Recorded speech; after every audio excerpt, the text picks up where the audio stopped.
Hello. Thank you for having me, and I'd like to thank Barack and the Startup Turkey team for putting on such a great event.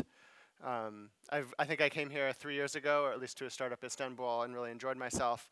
And now I'm back. I wanted to talk to you guys about something that I've noticed in the global startup ecosystem just in the last year or two that is really different and really exciting right now, especially for you as primarily entrepreneurs building businesses outside the United States. And I call it the new global startup. I think it's different.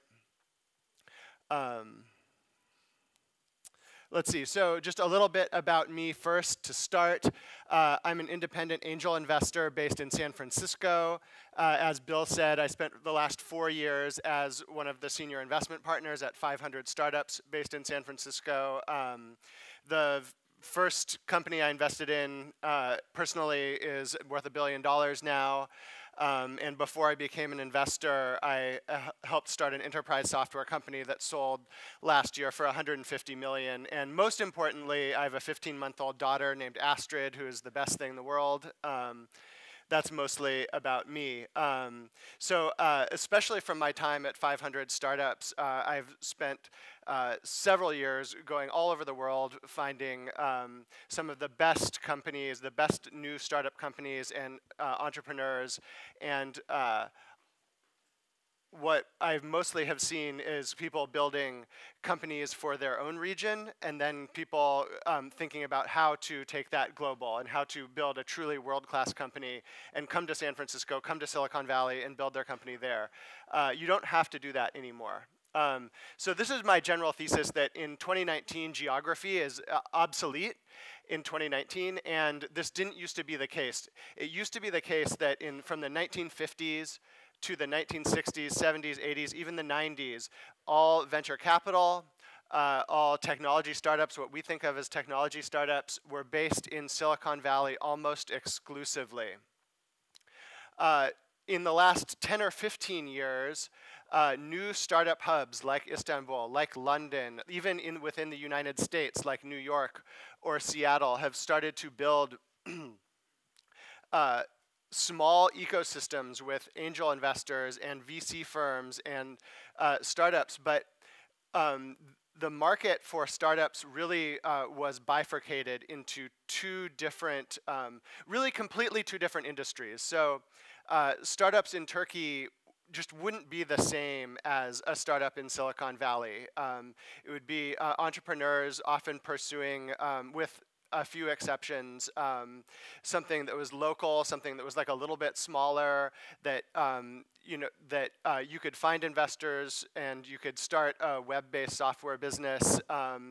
But the way you were thinking about your business just wouldn't be the same as the way that investors and entrepreneurs were thinking about their businesses in Silicon Valley. And primarily, entrepreneurs and investors in Silicon Valley were thinking much, much bigger about how to build truly global companies. And what I've seen today is that entrepreneurs who are really serious, they know their industry and they know the ecosystem, and they know that they don't have to move their whole business to Silicon Valley to get a shot at building a world-class business. It used to be, even 5 or so years ago, that if I met an entrepreneur here in Istanbul and I asked them if they were really serious about building a big company, and they told me yes, I'd say, well, how can that be true if you haven't moved to San Francisco? Because if you were really serious about building a big business, you would have already moved to San Francisco. So it's already disqualifying. That was 5 years ago. It's not true anymore.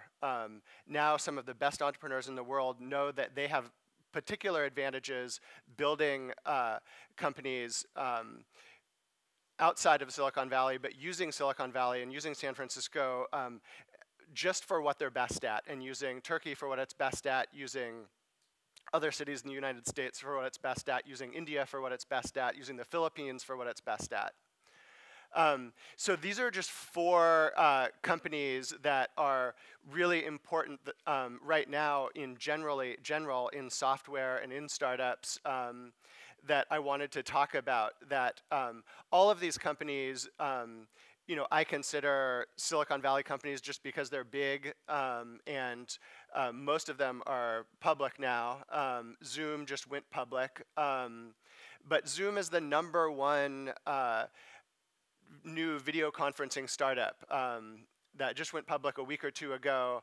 And what's different about Zoom is that from the beginning, almost 8 years ago, the entire engineering team was based in China, and it continues to be based in China. So in some ways, Zoom is a Chinese company.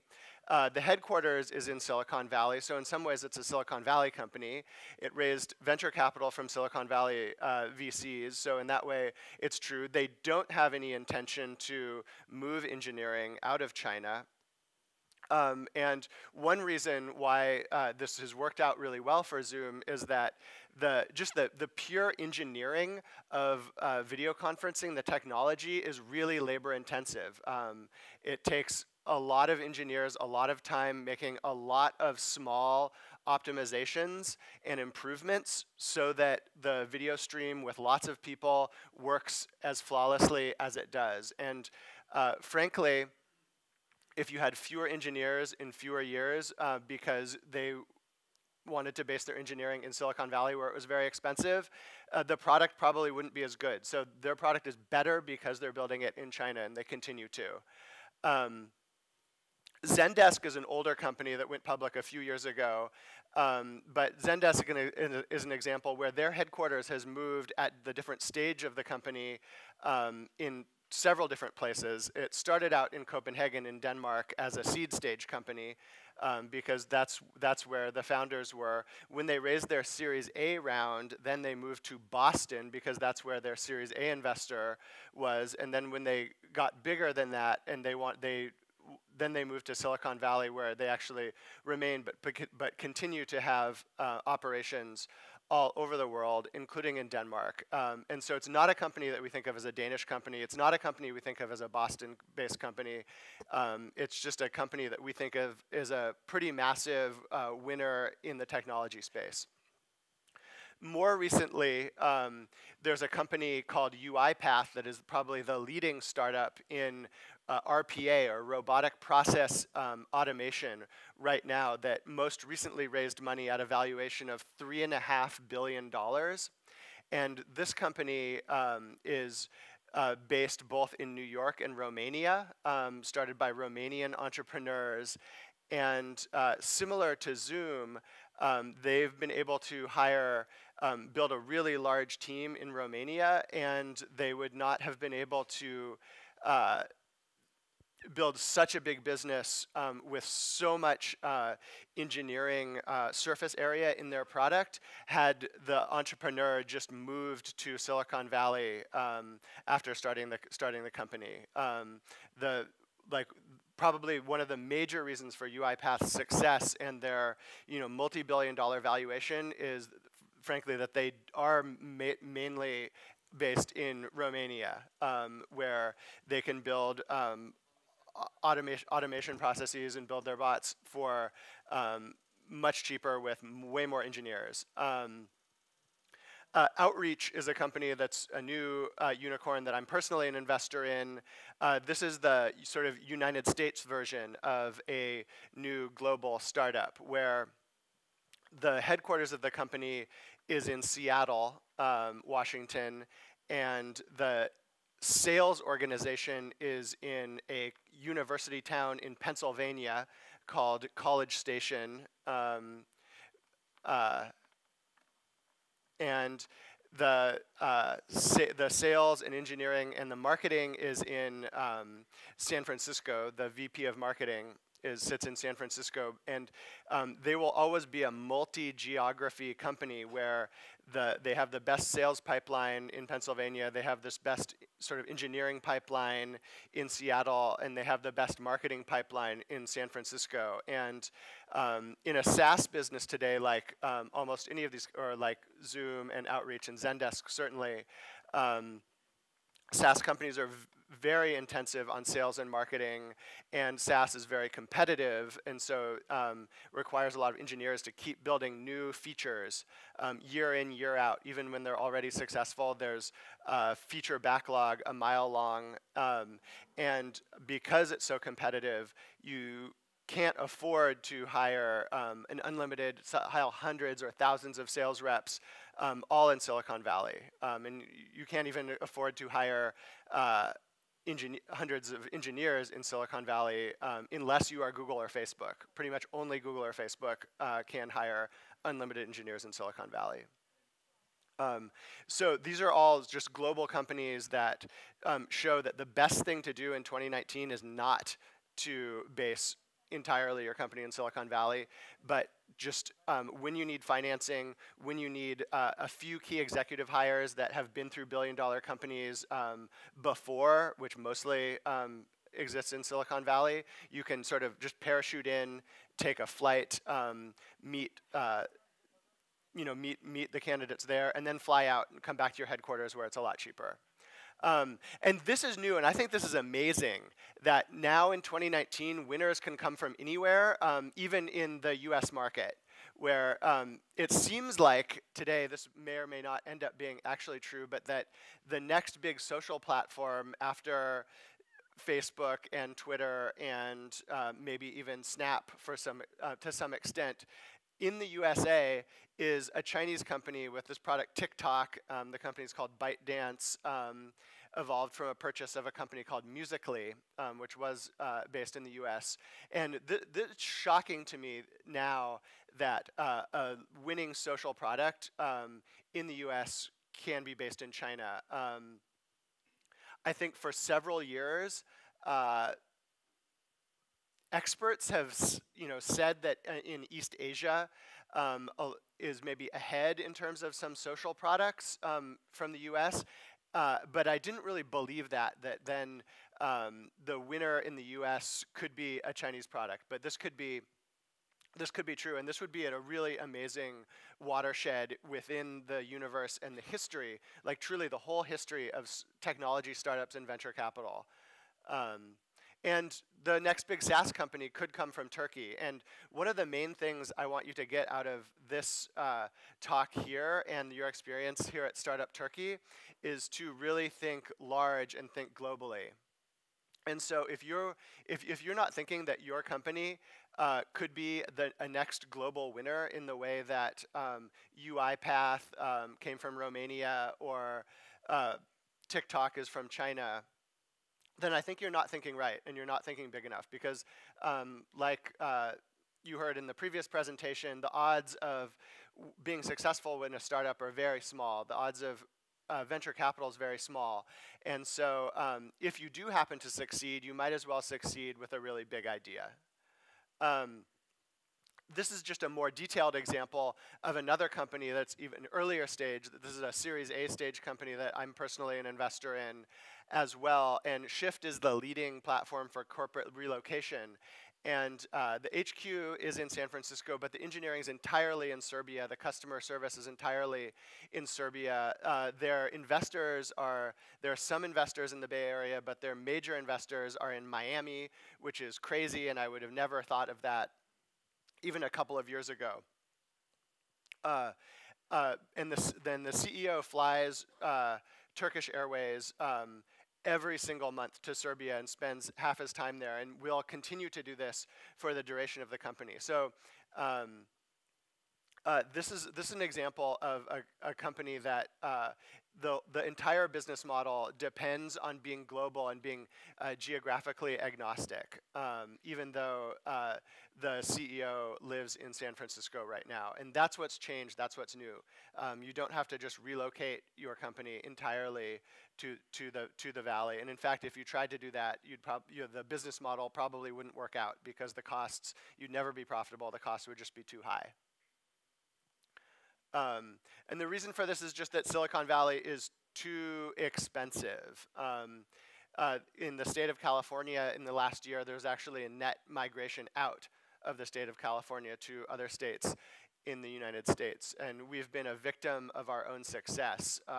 In fact, I think that when I'm out at a coffee shop in San Francisco, I often think that there are more venture capitalists than there are entrepreneurs.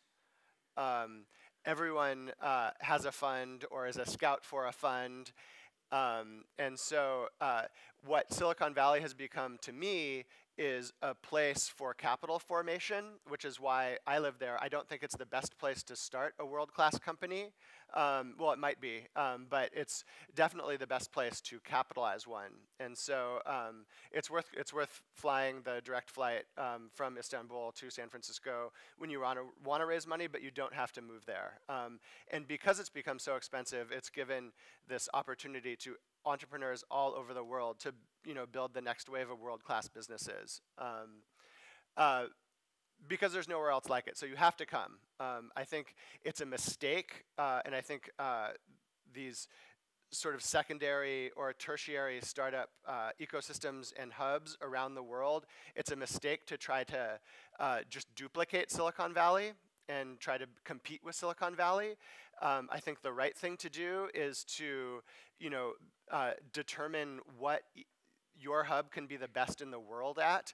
I know that a number of cities and countries in the Middle East, principally in the Gulf, have a very strong interest in smart cities of the future, and much more so than, say, anywhere I can think of in the United States, where we don't think very much about urban planning and about the future of tech-enabled cities. So I think that Middle Eastern cities, some of the Gulf cities, could be the best hub for developing and trialing new technologies like robo-taxis all over a city that would never happen in the United States, possibly because of regulation. But that doesn't mean that startups from those countries or that are based there don't need to fly to Silicon Valley to meet entrepreneurs and executives that have experience building like several generations of billion-dollar companies, because it just hasn't happened other places in the world. And it doesn't mean that you can't come to Silicon Valley to raise even angel or seed money, because there's also nowhere in the world where angel investors and seed investors are actually so open and positive to startup entrepreneurs. Most communities of angel and seed investors outside of Silicon Valley, and this is also true of even places that are close, like Seattle or New York, the investors are skeptical of your ideas as entrepreneurs and want you to prove that you're worth their time and money. But in Silicon Valley, there have been enough successes over enough years that angel investors and seed investors, their main emotion is this fear of missing out. And so everyone is willing to listen to your idea because they don't know that you might be the next UiPath or the next TikTok or the next Zendesk. And I think nowhere else in the world is like that. And so it's important to sort of take what's right from Silicon Valley and then take what is world-class from somewhere else where you're from, where your company is based. This example is amazing. This totally blew my mind. Some friends of mine have raised a $100 million fund called the AI Fund. And it's led by this guy named Andrew Ng, who is one of the maybe two leading, most famous researchers in artificial intelligence, who is a professor at Stanford. And the fund is more of an incubator where they don't actually invest in other people's ideas. They come up with their own ideas and then try to start companies using the money from this fund. And what they found was that sitting in Silicon Valley, they were having a hard time, even as the second most famous or one of the most famous AI professors, he was having a hard time hiring machine learning engineers, even recent grads, let alone more experienced people, because Google and Facebook were paying all of these people at least $500,000 in salary. And they realized that for an early stage startup, a seed-funded startup, or even a Series A startup, even if it's very well funded by top-tier venture capitalists, you can't afford to pay an engineer $500,000. You might have already failed if you're doing that. It's a terrible idea for cash. And but because this skill set is so unique, they couldn't really find it anywhere else in volume around the world. And they looked all over the world and found this university in the country of Colombia that had a good CS program, and they've built their own machine learning postgraduate school that is in Colombia to train their new computer science graduates to become machine learning engineers, to then work at the startups that they come up with ideas for sitting at Stanford. Because all that effort, like building this whole sort of adjunct to a university in Colombia, was a better idea that made more sense than trying to even just hire an engineer in Silicon Valley, because it's too expensive. So like even building your own school is a better idea. So this is why having core business functions outside the Valley, outside the United States, is the best thing to do, even for sort of the I guess the aristocracy of Silicon Valley. It's still too hard for them to do everything in the Valley. And the other thing that's really interesting that I've noticed as an international investor, especially from my time at 500 Startups, where we invested in very many international companies all over the world, was that investors are getting more ambitious outside of Silicon Valley. I think it used to be that venture capitalists outside of Silicon Valley were thought more like private equity investors, more like kind of non-professional investors, where they were willing to invest in your local software company as long as it wasn't very risky, as long as they could get 3 times their money back, as long as they could take like a pretty large, maybe controlling interest in your company. But what's happened is that over the last few years, because there have been a few really large successes outside the United States, and in fact, 2018 was kind of a watershed year, and this is why I think this presentation is important right now, is that just last year was the very first year when there were more billion-dollar valued startups outside the United States rather than inside, which I think is remarkable, again, and it's a remarkable watershed for our industry, the technology industry and the venture capital industry. So that investors have sort of learned to set their sights higher and not be content with smaller companies and smaller ideas, but even investors outside the Valley want you as entrepreneurs to be working on really massive ideas that could be massive global winners. The other thing that has sort of changed is that the technology industry has actually taken over the whole economy. So now every industry is a technology-enabled industry. And it's certainly happened. You can see this in the stock markets, where by market cap weighted, like in the United States, the S&P 500 market cap weighted is very heavily weighted towards our sort of 5 large technology giants. And so that now sort of the startup venture capital tech community is not just confined to its own industry in Silicon Valley. It's in every industry all over the world, and that's why there's more opportunity. Investors get it. They realize that you can build, and you have to build, really large companies outside the Valley. And now no one's content being sort of just small fry to building a small mini Silicon Valley, because it's why would you do that? Why wouldn't you try to build one of the best companies in the world?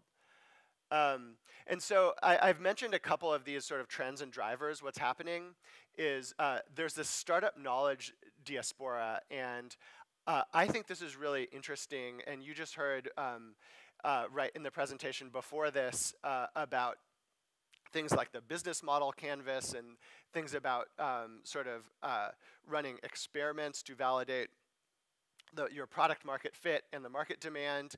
And all these things, and you guys actually were not that surprised by any of these things. It seemed like you had done the reading. You've been on Quora, you've been on Hacker News, you've been on YouTube, you're listening to podcasts. You guys as entrepreneurs now in 2019, outside of Silicon Valley, you know so much more about how to build a high-tech startup than anyone did 5 or 10 years ago outside the Valley. And so it used to be, even as recently as about five or 10 years ago, if you were outside of Silicon Valley, you just really didn't know what you were doing at all compared. You didn't know how startups were capitalized. You didn't know like how fast other companies were able to grow, what tactics people used. You didn't know about the way venture capital firms worked. You didn't know about the terms in your term sheets. And now you really do. This information is all available on the internet very easily to you. In fact, this is a reason why I used to blog. I started blogging in, I think, 2006 or 2005 and blogged for, I don't know, 5 or 6 years. And it got me multiple jobs and helped me create this great network. But then because I'm a little bit of a lazy person, I realized that now there's every piece of advice that I would give or I would want to write about is something that someone else has already written about. So everything that I know as a Silicon Valley insider is available to you just through blog posts, podcasts, videos on the internet today. And that knowledge is amazing. It's an amazing advantage that you didn't have. And then pretty quickly, there's these other big trends and drivers that I've seen where it's entrepreneurs that are like returners to their home country. For example, there are a lot of really successful employees and even entrepreneurs of Turkish descent in Silicon Valley, who maybe they're like very senior at Google. I think the person that invented Google Assistant at Google is a Turkish guy, which is a pretty big deal. Plenty of other folks as well. And now more and more of those entrepreneurs are coming back to where they're from. And it could be just going home to another city in the United States. It could be to another country where you're from, just because Silicon Valley is expensive. It may not be the best place to build a technology business.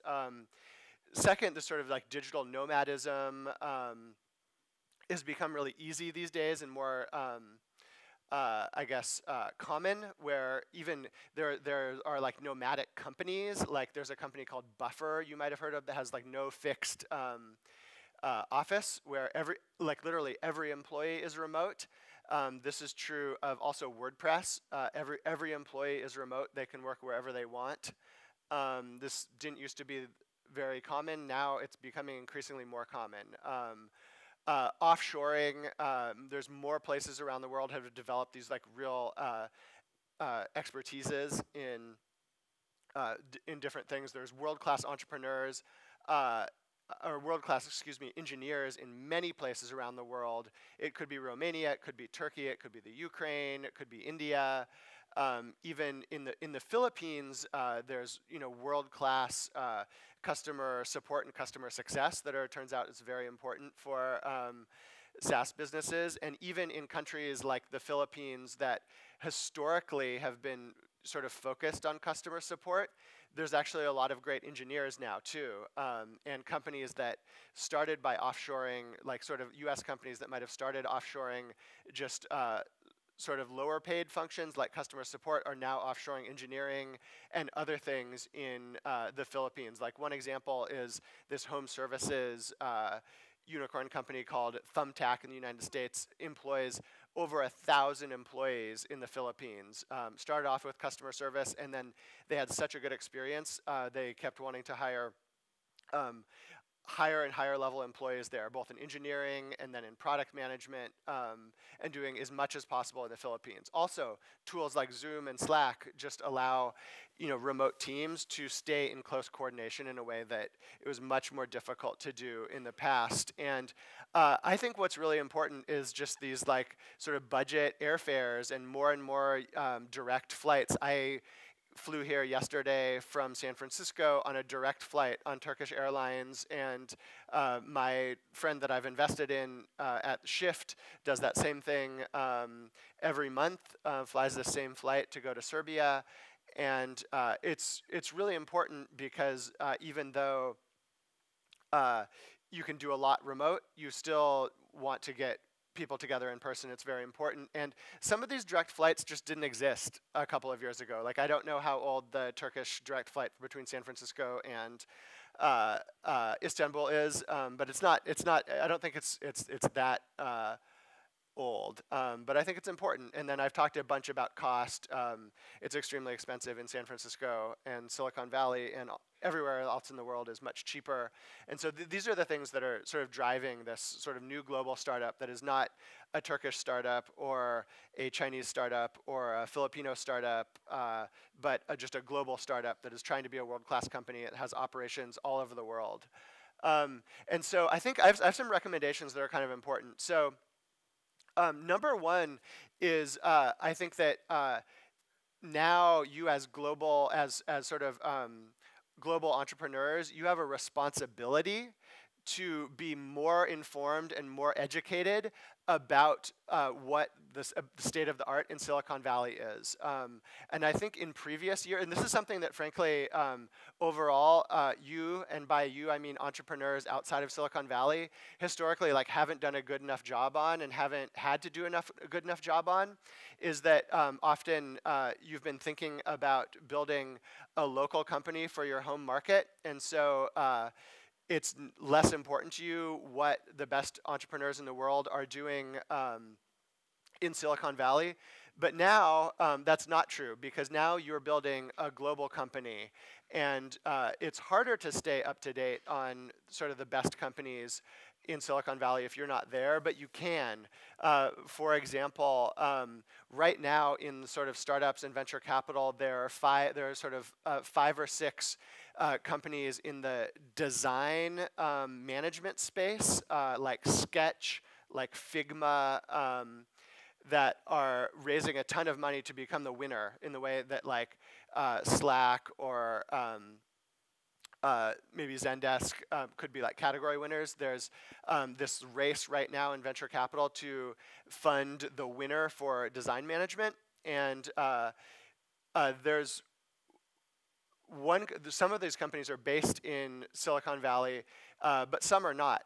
There's one company called Mockups that's based in Romania. I believe it's a Romanian company that is trying to be a global company and may move some of their sort of functions to Silicon Valley or to the U.S. But they're not letting their headquarters or where they started limit them. And I mentioned this particular company and this particular segment because it's really one of the hottest areas right now today in April, end of April 2019, in Silicon Valley, is funding exactly these kinds of companies. And you can build these kinds of companies, but you can build a company in this segment, in whatever the hot segment is, wherever you live. You don't have to be limited to building a local company. So I think that's what I mean by positioning your company to be a global winner. No one really cares if you are a worse version of a great Silicon Valley company, but you happen to be from another country. And the other thing that I would encourage you to do is look for talent everywhere, even outside of your country. If you are a Turkish entrepreneur, you might find you have great engineering here, but if you have a bunch of customers in the English-speaking world, you might go find a call center somewhere else. Go find a call center in Serbia or even in Ghana, something like that. Think of yourself as a global entrepreneur, not just a regional entrepreneur. And think about going and hiring someone in Silicon Valley to be your vice president of marketing because she has experience doing that at previous companies that have been big winners. Like I'm encouraging you to like sort of set your sights high and think about just every functional area in your company, like hiring the best people in the most efficient place. And this is also using your cultural heritage to your advantage. Like if you speak a language that other entrepreneurs in Silicon Valley may not speak, then you have an advantage of hiring and managing a world-class team, a higher quality team in a region or in a country where they speak that language. So instead of building like a second-rate startup compared to Silicon Valley companies, like think of the ways that you have an advantage over those of us that build companies and invest in companies in Silicon Valley. I just wanted to say thank you, and then I know we have a little bit of extra time for questions and conversation. I know this is, I guess, a little bit of a workshop, not just a speech. So I'd love to talk about anything that you would like. Absolutely. Let me come up and help. So what questions do we have for Matthew? Yeah, please. We just wait for a microphone, and kind of, if you weren't here yesterday, kind of the rule is, if you would, give us your name and where you're from. That would be great. Thank you. Okay. Thank you, Matt. My name is Abida. I'm from Indonesia. Do you know Indonesia? Yes. Okay. In Indonesia, there are 56 million SMEs. I mean the small medium enterprise in Indonesia. And my startup name is Teman Bisnis. In English, is Business Buddy. So okay. we help them to going to the next level by, help them to record their transaction and make the financial reports like P&L and balance sheet and cash flow, etc., to make them be able to get the loans and funding from the bank or investors, because most of them, like the businessmen or businesswomen from small medium enterprises, are unbankable, Is there a and question? they cannot make the financial report. And also they cannot manage their financial business and etc. So they just stuck in the same level more than 10 years, and they cannot develop their business. Okay. So by your presentation, I just wondering that as angel investors and partners of 500 startup, what is your main consideration when you want to invest into a startup globally? So what is your main consideration, and what is the indicators of the startup that have the prospective things to be invested by the investors? That's the first question. Sure. And the second one, I just asked your time. Do you have time to talk more about the Silicon Valley? As you mentioned before, like the budget airlines and cost to go to the Silicon Valley is very expensive, right? We have other people that want to ask questions, so okay, thank so you. yeah, I will make it short. The second question is, do you have the time to talk more about the Silicon Valley, to bring the Silicon Valley into Turkey now?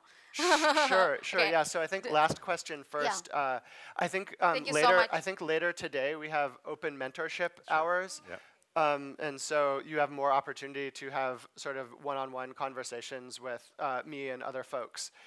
So that's good. I think just in terms of how I personally like to invest, I try to invest in the biggest ideas. Like truly, like I try to think about whether this idea and this entrepreneur, I think, could build the kind of company that 10 years from now someone will write a book about and will be important, historically important.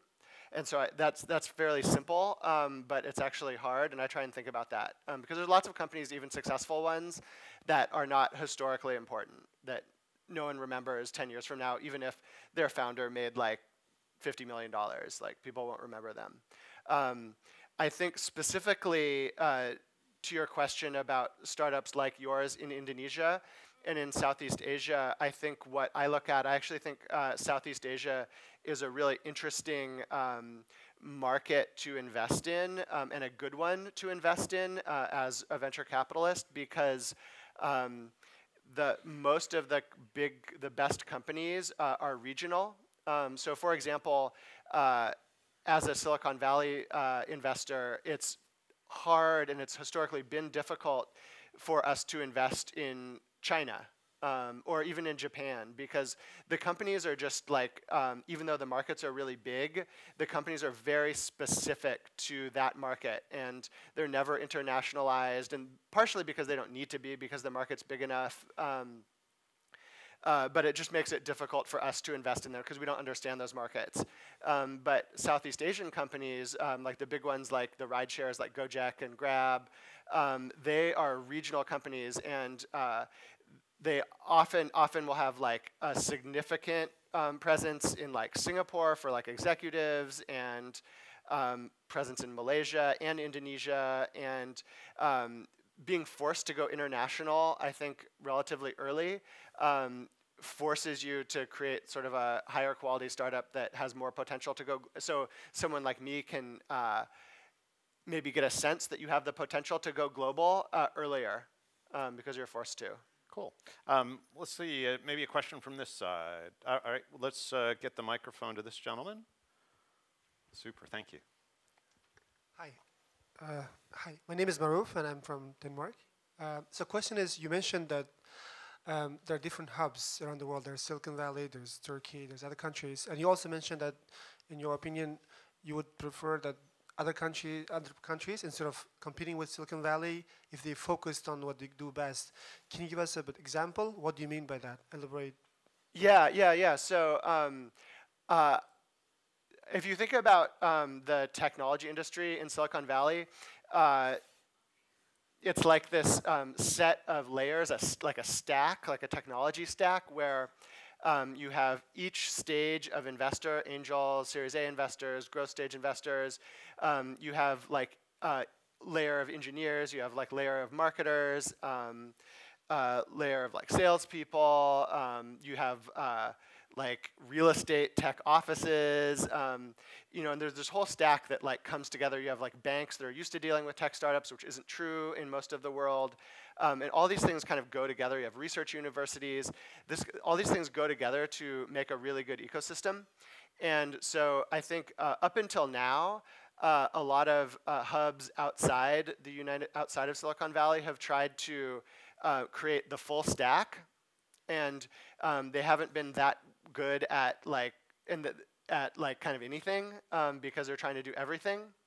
And what I see working better is trying to pick off the things in the stack that you can be best at and be actually maybe better than the Valley. Like, for example, because of the mentality, because of the sort of, decades of experience, like there is just nowhere in the world that is as good at like angel and seed stage investing, just because it's completely different than anywhere else in the world, and it's just not easy to replicate.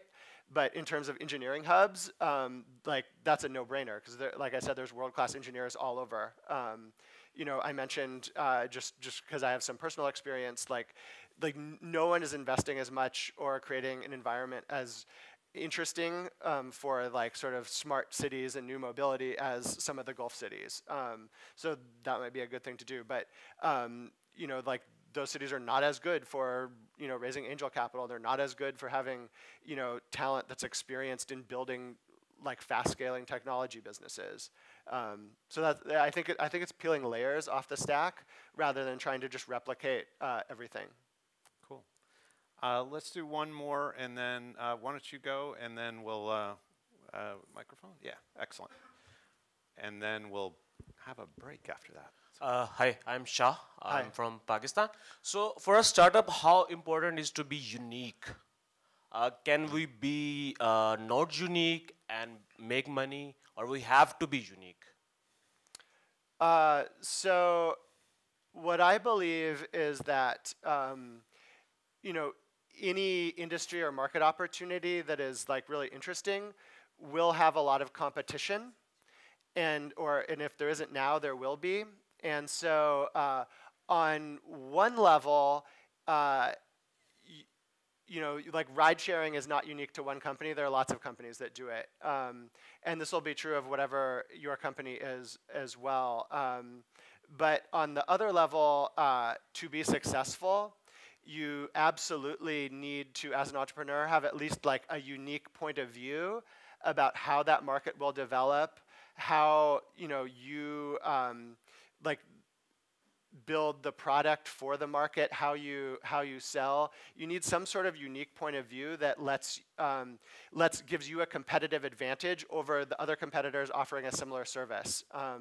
Because otherwise you won't be able to win. And generally speaking, in the technology industry, in startups, you want to win because almost 80–90% of the returns go to the winner, and the third or fourth place companies just go out of business and don't make any money at all.